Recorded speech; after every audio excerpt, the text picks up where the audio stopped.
Hello everyone, this is Money Mom. Welcome to the channel. So many people aren't paying their bills right now.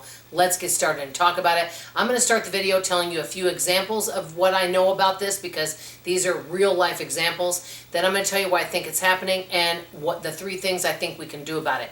Okay, I'm just going to give you these examples. I know somebody that had a job and they were making enough money to pay their bills. Got a new boss and they were very unhappy there. They quit without having another job, which wasn't smart. They got a replacement job, but it was only part-time, and it wasn't enough even with their Social Security to pay their basic expenses, and they kept falling far behind. Good news is that particular person did get a full-time job, doesn't like it, but they're staying put because they are at least caught up on their bills and able to pay them. So that was good. The second person I know was really struggling. You've maybe heard people say when you own a home, it's a money pit. They've had all sorts of stuff happen with their house. Her and her husband both have health issues, and a lot of things are not covered with insurance. So it's out of pocket, and they just have been in debt. And they've had all sorts of things happen. I won't go into all the detail, but basically it's been kind of rough on them.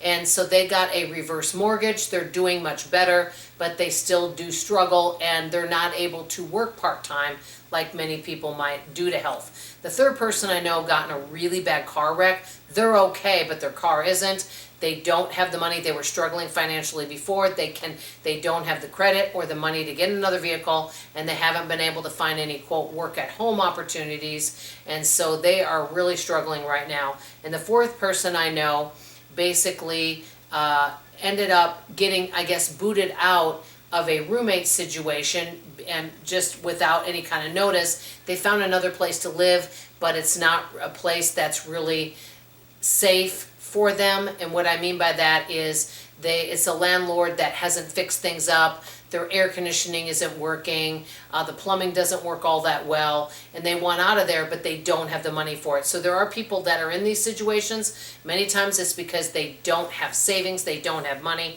Why is this happening? I have heard this, that 3 in 4 Americans right now are struggling to pay their bills because of many reasons. Interest rates, debt, not enough income, and lack of any kind of savings account, or backup system in place. They're just struggling.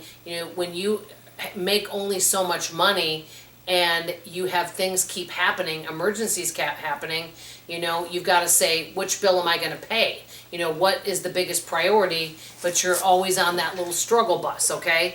So what do I think people can do? Many people think, and one of these people I know thinks that her family should help her out. Well, they've told her, hey, you know what? We're not helping you out. You're your own responsibility.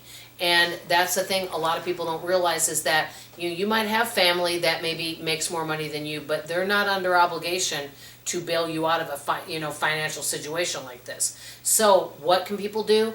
I have one friend of mine that has had a few different jobs but was having a hard time finding a job, and she's a little older than me. She started a pet sitting business and is doing really well. And so I know another person that I know of is selling stuff online. And these 2 people I know of, they weren't able to get what I call a typical job because they're in their later 60s and they were having a hard time finding employment, so they created their own employment. So what do I think people can do? Number 1, share expenses. I know somebody right now, I know several people that families are living together. I know a few people right now that they're sharing a vehicle and sharing the expenses with the vehicle. I know people that got a dog or a cat together and they share all the expenses with that. So sharing expenses can really help. Number 2, we've heard this one millions of times, but hey, I don't care, who you are, most people could find a way to cut expenses. And it may only be temporary, but to be able to give you money for the things that you need. And number 3, find ways to increase income. There's always ways out there. I know it's not easy, but people get creative. What I want to hear about in the comments below is, yes, we know people are struggling and we can talk about that, but this is the question I have for you.